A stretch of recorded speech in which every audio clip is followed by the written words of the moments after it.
The Clever Night Doctor. Good evening. Good morning, you mean? Good morning. Good morning. What do you want? Can I see the doctor? He'll open the door presently, and then you'll be able to see him. In the meantime, what's your name? Mrs. Big Buttons. Just sit down, Mrs. Big Buttons. The doctor will see you as soon as he has collected his thoughts. Is he clever? Clever? He's cleverer than a whole sack full of monkeys in a canvas bag. Receptionist, send in the next patient. Good morning, Mrs. Take your clothes off and get up on that trolley. Do you mean that I... Look here, Mrs. I'm a clever doctor. Didn't you see all my degrees on the brass plate? No, it was too dark. Receptionist. Yes, doctor. Why aren't my degrees lit up? I was afraid to go out and light them up, sir. It was too dark. Well, come in earlier tomorrow before it gets dark and light them. Now, Mrs., aren't you undressed yet? But, doctor... Now, look here, if you're not prepared to take my counsel, you'd better find yourself another doctor. Though I doubt if you'll find one whose surgery is open from 2:30 to 3:30 a.m. I'm sorry, doctor. There, that's better. Now lie down on the trolley and take my temperature. What does the thermometer say? It says, made in Venice. Good. Now listen. Go to sleep, my babby. Close your pretty... Receptionist. Yes, Dr. McBrazil-Nuts? Wheel Mrs. Big Buttons away. Is there anyone else in the waiting room? Mr. Big Buttons. Tell him I'll see him tomorrow. Then lock the surgery door and come back and sing me to sleep. You'll find the music on top of my desk.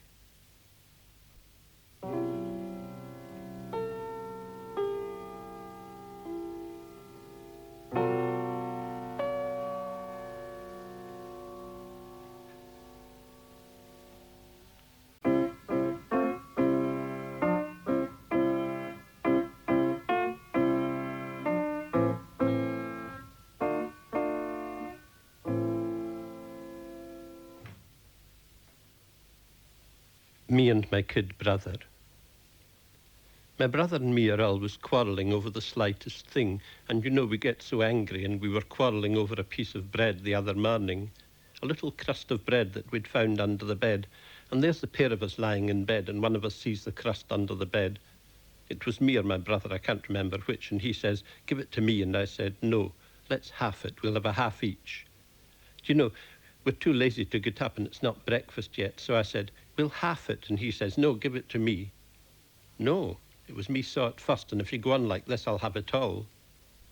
And soon we were fighting, and somehow he managed to get hold of the piece of bread. It was a crust from a piece of bread that either me or my brother a long time ago had eaten, and the crust had gone under the bed. And he took this crust of bread and he popped it into his mouth and chewed it. I got so mad, I was so furious that I hit him, punched him hard on the back, and this made him angry. He was half choking, so I patted him on the back to relieve his choking, and this hypocrisy engendered such a hatred in him that he jumped out of the bed, ran over to the wall, and he started biting at the wall. Stop biting at the wall, you fool! But he didn't seem to hear me and went on biting at the plaster. Mammy, I shouted, and I ran into her bedroom. Mammy, I shouted, he's eating the wall. My mother sat up in bed. It's only 7:30 yet. Oh, she says, leave me alone. Let me get back to sleep. Mammy, I said, he's eating the wall, Mammy. He'll be through the brickwork in no time at all. So she got up. She's weary. Weariness in every line of her nightie, her white nightie. And she came in with me to the bedroom and we look at him. There he is, my brother, biting away at the wall, and he's reached brick now, and he's still biting. He's furious, and he knows that we're in the room because he bites more furiously than ever, and he's reaching through the brick with his teeth. Stop, you fool, said my mother. Stop it! And she slapped him full in his ear. He turned round with crumbs of brick on his lip. He looked at my mother full in the face. His eyes were red with rage. He was so angry an excursion train wouldn't stop him. He went back to the wall and he bit through. And you know, he bit through the brick, right through, and you could see the daylight through the brick. Then he put his arm through and started to lever his arm about. Do you know, when he's angry, he'll do the bravest things and won't mind hurting himself. So my mother grabs hold of him. This is enough, she thinks. There's a hole in the wall. What are the people going to see through the hole in the wall? And she'll have to have a new brick in. This makes her mad. So she stops my brother. Now, enough, enough. And she took and threw him into the bed, which she could do quite easily, because my brother's only 4, and I'm 5. And she said, now you stay there till I get up. I'm going back to bed for half an hour's sleep. And you know, the pair of us got back into bed, and it was dead quiet and peaceful. We lay there like 2 mice. There was just the hole in the wall. We've never ever talked about it. I reckon he'd worked all his temper out. When I think back on it, it makes me want to cry. It was so calm and peaceful.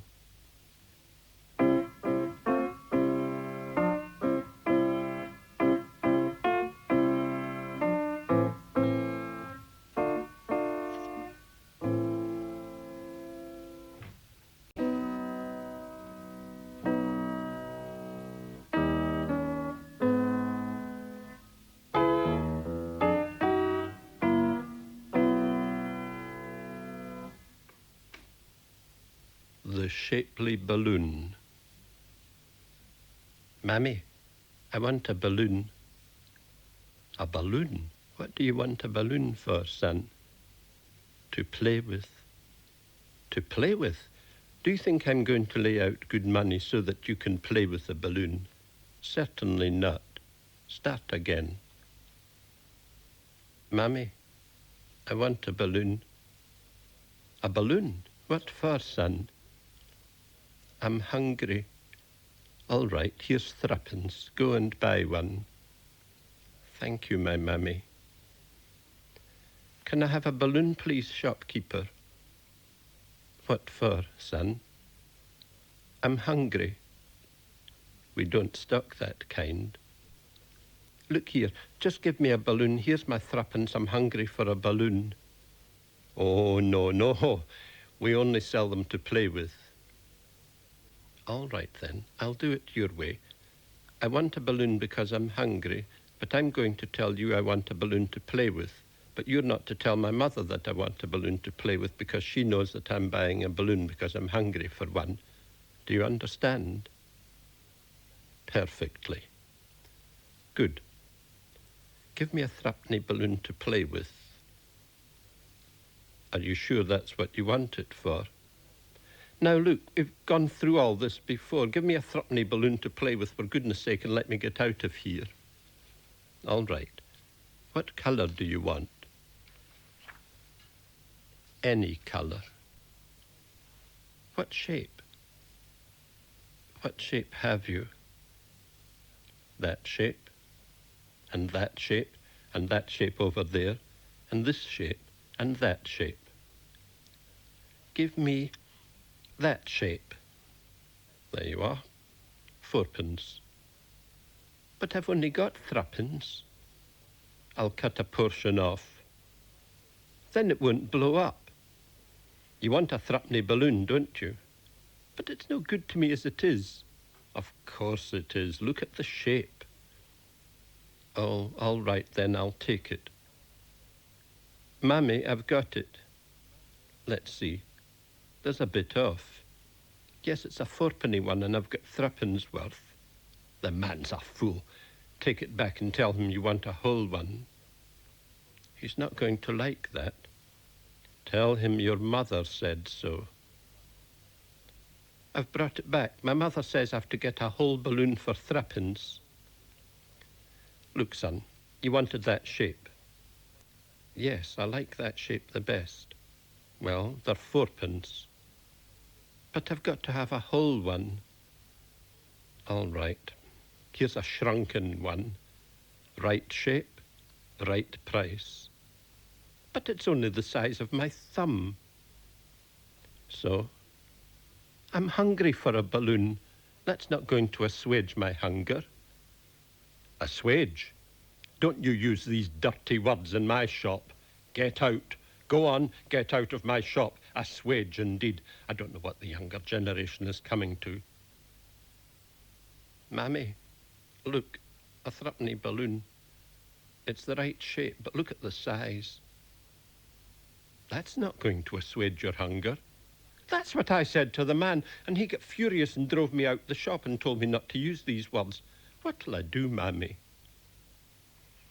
Why don't you sit down and shut up? Can't you see I'm writing your Auntie Mildred a poem for her wooden anniversary?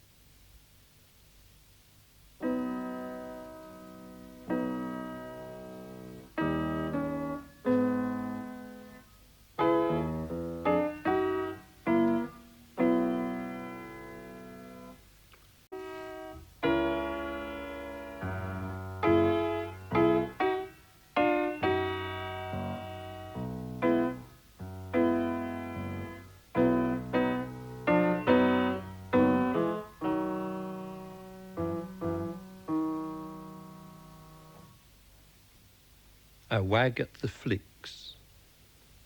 Please show me to a seat beside someone nice, I begged the usherette, and slipped her a florin. An old woman, and lacking moral integrity, she showed me to a seat beside an old man, with his head back and mouth open, snoring away. I stole a long look at him. Indeed, he was nice, but not quite what I had anticipated. When my eyes became accustomed to the dark, they roved around till they came to rest on a luscious morsel of femininity. Ah, I moved round and sat next her, my pulses racing with anticipation. I waited, my elbow on the rest, for 20 minutes, absolutely still. Then, sure enough, encouraged by my passivity, indifference, and heavy breathing, she brought her elbow in contact with mine. Oh, bliss! I stretched my eager toe over to hers, releasing the trigger mechanism of the mousetrap fastened to my foot. She leapt 24 inches into the air with a noise like a Tory forfeiting his deposit in a rural constituency. The attendant scurried along. She saw me. You, she sneered. He assaulted me, squeaked the morsel, shaking like a loose tooth in a gale. I'm a woman, I retorted indignantly. The attendant snapped on the lights. Everyone blinked and peered at me. I am, I muttered feebly. The whole picture house roared, even the old snorer. All right, you're a woman. Just come and tell the manager, said the attendant sarcastically.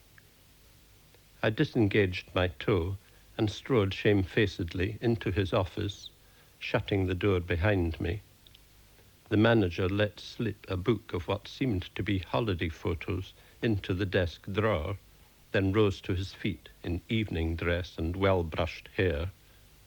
He looked cheap and forbidding. Well, he grated, breathing cafeteria at me. I'm a woman, I said humbly. Prove it, he rasped. I proved it, then left the cinema, my mousetrap snapping and unsnapping with each alternate footstep, to the great annoyance of the old attendant, lacking moral integrity.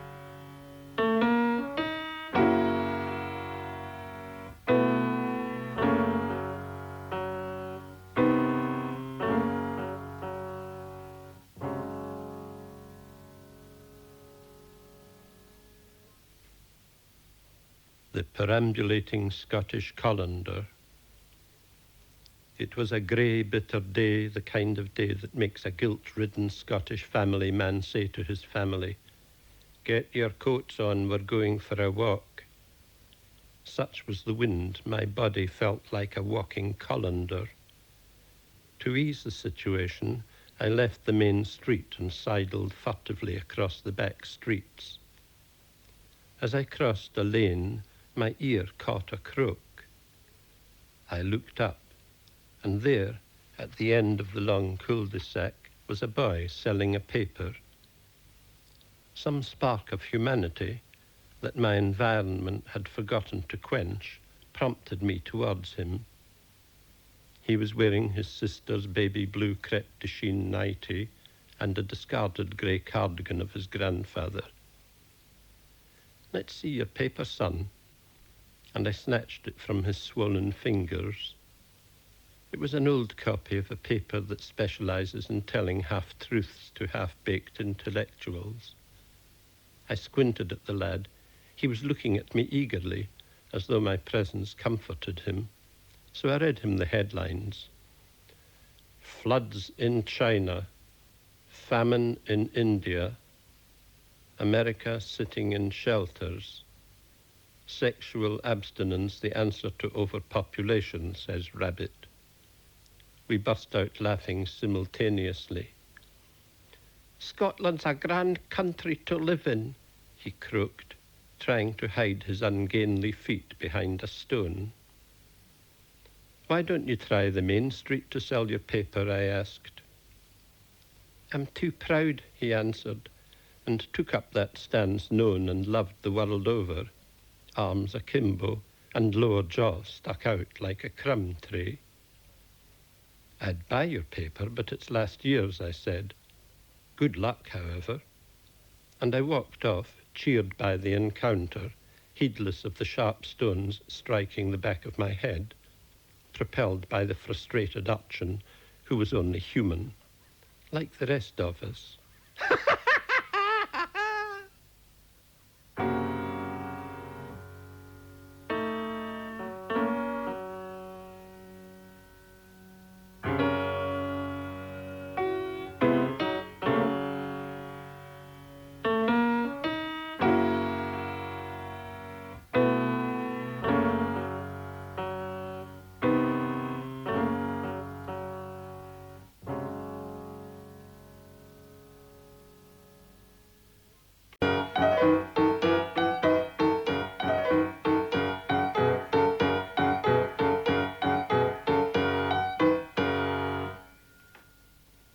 The aggressive onion vendor.